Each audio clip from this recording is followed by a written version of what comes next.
Jamie Kennedy. Subscribe to my man, Destination Station right now if you want the best content.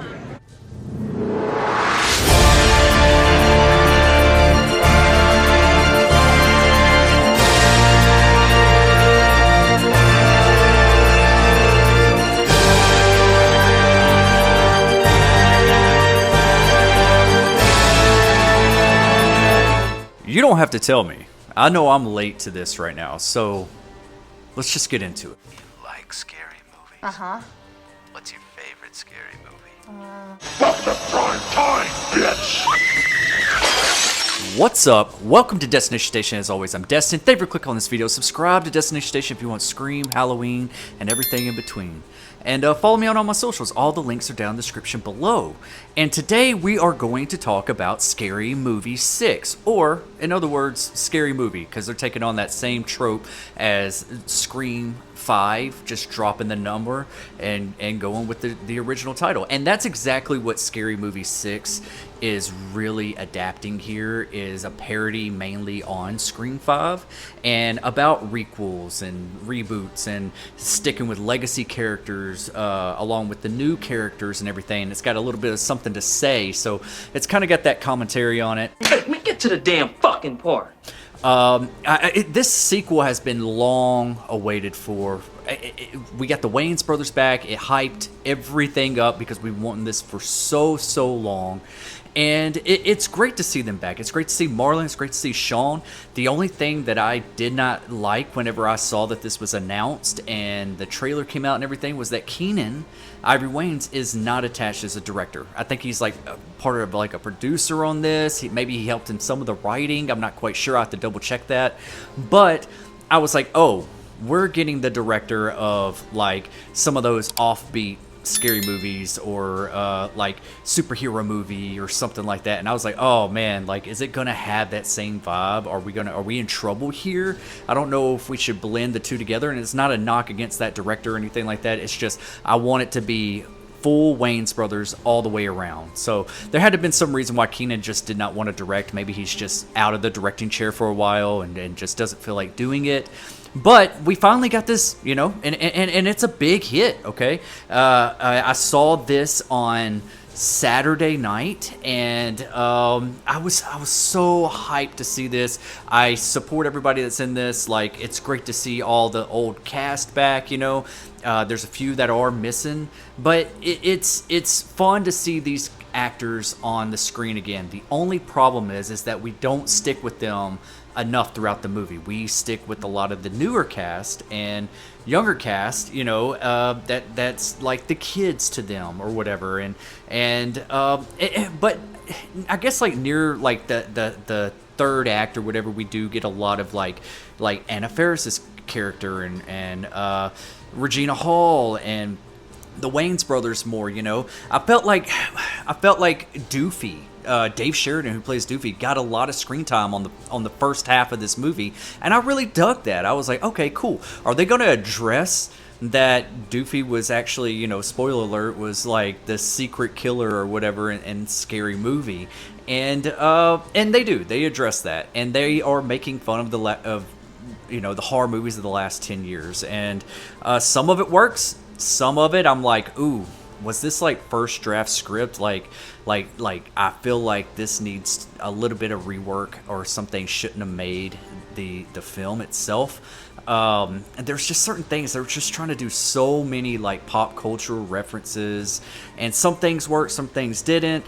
But I think the thing is that I didn't feel like there was a whole lot of heart into this. This felt like it was just like skit after skit after skit and kind of like blending it all together. A lot of the younger cast really didn't work for me. I think Tuesday, you know, like a throw on Wednesday's character, Jenna Ortega. I think she was pretty good actress.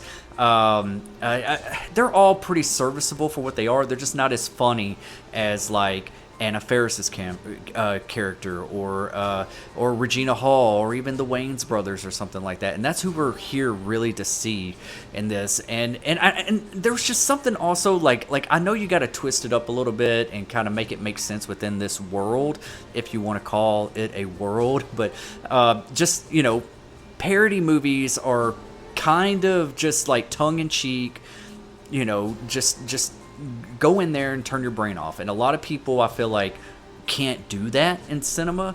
So you got a lot of people online hating this movie, especially the critics. I don't think any movie in the Scary Movie franchise has ever had like a fresh score, so I'm not too concerned about that.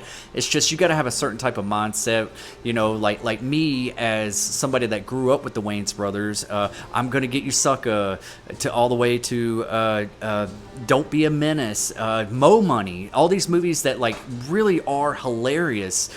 And even the original Scary Movie and Scary Movie 2, I think it just, maybe it just doesn't resonate to like, and I don't want to, I don't want to hate on Gen Z or anything like that. That's not what this is going for. But I feel like maybe some comedy is just, it's very subjective, but maybe it just doesn't resonate to a lot of moviegoers nowadays, especially people that are going out to see comedies. They're trying to see something a little bit more elevated. I hate using that word because they use that for like elevated horror. Maybe they're looking for elevated comedy. I don't know what the fuck. I like turn your brain off, have fun with it. It doesn't have to really make sense. It just has to make me laugh. And that's the question. Did this movie make me laugh? Yes and no. Like I said earlier, there needed to be some rewrites there. I thought the structure with like just following Scream 5 and a little bit of Scream 6 and throwing in a little bit of Get Out and a little bit of Smile and a little bit of all these other movies like Weapons and stuff like that, they worked, but they didn't work as well as like being funny. You know what I mean? Like I wish they would have stuck more to like I Know What You Did Last Summer, like they did the first Scary Movie, more like just slasher movies. There was one part in a Get Out I guess parody that kind of had me laughing, where the dude's running at him or whatever, and then you see Shawn Wayans running at him. I thought that was pretty funny. But let's talk about Shawn Wayans for a second, okay? I liked Shawn Wayans. I've always thought he had some comedic chops. He's not as funny as Marlon or Damon or somebody like that, or even Keenan.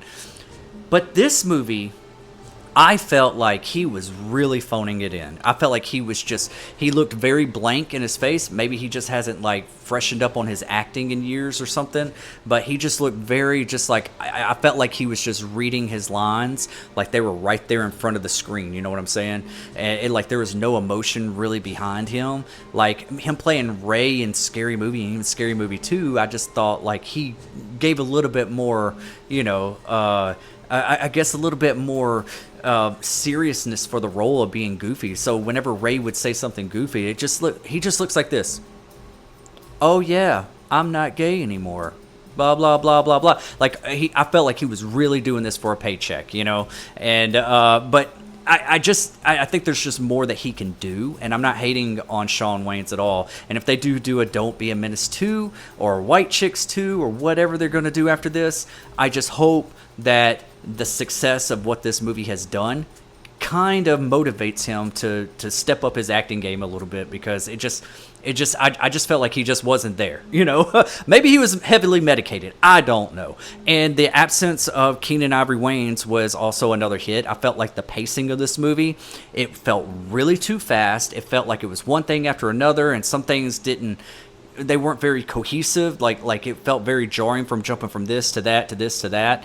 And then the way the movie ends, it just like ends way too fast. Like I'm like, what the hell? Like, I mean, it's fine if you want to end it on that, but I just felt like it was just like jumping from this to that, and it was just like, boom, it's over. And I was like, I felt like there was just something missing. Like I said, I felt like this was like the first draft, maybe second draft, I don't know. I know there was a lot of people that they wanted to bring in on this movie that declined, and there was certain story beats that they didn't get to flesh out, and I get it, like this was probably one of those movies that was kind of like when they first announced that they're going to do it, it's kind of a risk. But it was very successful. Whether you like this movie or you don't, or you think it's good or it's not good, whatever your taste of comedy is, this movie worked, and they're already going to greenlight a sequel. So I just hope that sequel, they put a little bit more effort into it. I hope we can get Keenan behind the camera and in that director's chair.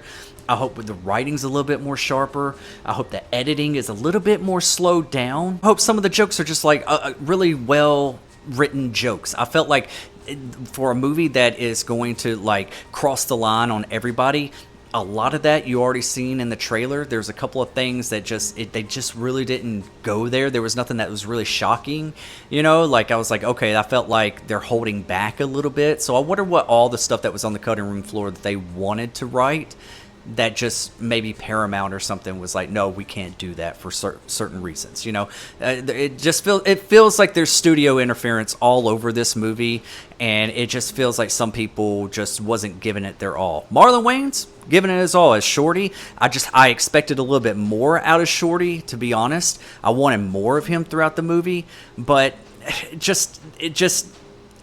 felt like Marlon Wayans was like a more mature Shorty. Does that make sense? I felt like Shorty was dumber in the first two movies. In this one, he wasn't like he played dumb, but he wasn't dumb. You know what I mean? Like I wanted him to feel dumb, like Dumb and Dumber or something like that, like in the first two movies. This one, he just feels a little... He's doing his oh shit son, you know, and all that, and making all the little references and being goofy and everything. I just didn't feel like he was the Shorty that I remember. So I know everybody ages. I know everybody kind of matures a little bit. I just don't want that character mature. I want that character to be exactly how he was in the original. Dave Sheridan, who played Doofy, killed it. He did not miss a beat. I didn't feel like there was a lot of times that there was like a part with the elevator where he would just like hit all the buttons. Like, I thought that was hilarious. There was just I don't know. I felt like that was like part of the best movie. But once something happens halfway through the movie, then it's kind of like, all right, now we're just being very choppy. It felt like a bunch of SNL skits that just missed a lot. But overall, I did have a fun time. It was good to see it in a packed theater. There was a K-pop reference that I thought was completely unnecessary. I was like, why is this in my scary movie? like this is stupid. I heard the original idea, what they had for Shorty going into like the sunken place or whatever, was a little bit different. Like he was going to get high with like a bunch of different shorties in that sunken place. I would have much rather seen that than what they did with K-pop. Is K-pop a horror movie? I don't understand it. And that's another thing. Why would you add certain things that aren't scary movies or horror movies into a parody horror movie? Like, it just doesn't make sense. Make it make sense, it just doesn't. So anyways, if I had to rate this, you know, and I might be a little bit biased because I grew up with these movies, I would give this like a 5.5. This is serviceable, but they can do a lot better. This, you know, I honestly, feels like more like a streaming type of movie that you can watch inside your house, but I can see why they wanted to put it in theaters, because how successful it is. They made bank this weekend. So here's fingers crossed that the sequel's a lot better. Are they going to take like a supernatural approach like they did Scary Movie 2? Are they going to continue right off of this as like another slasher with like the Ghostface killer and all that kind of stuff? I don't know. And you know, one thing, a lot of people, I saw somebody post this on X or something like that, that the Ghostface motive in this movie was a lot better than Scream 7. And I can't argue with that. Like, all right, that already knocks it up a couple notches, right? Anyways, subscribe to Destination Station. Let me know what you think about Scary Movie. Are you excited about a sequel to this? Did you have fun with this at all? What was your favorite joke? Let me know in the comment section below. And what are you looking forward to next? Are you wanting White Chicks 2? Are you wanting Don't Be a Menace 2? Which way do you want them to go? I'd like to hear your thoughts in the comment section. And be a part of Woodsboro Cinema Club, where we watch live watch parties every week, and all the links are down in the description below to be a part of that and to know more about getting involved and us doing all these watch parties and everything. So anyways, I'm glad to be back in the saddle making these videos for y'all. I have some more reviews coming out. I'll see you later. I'll see you another time. Stay right there, because I promise I'll be right back. I'll be right back.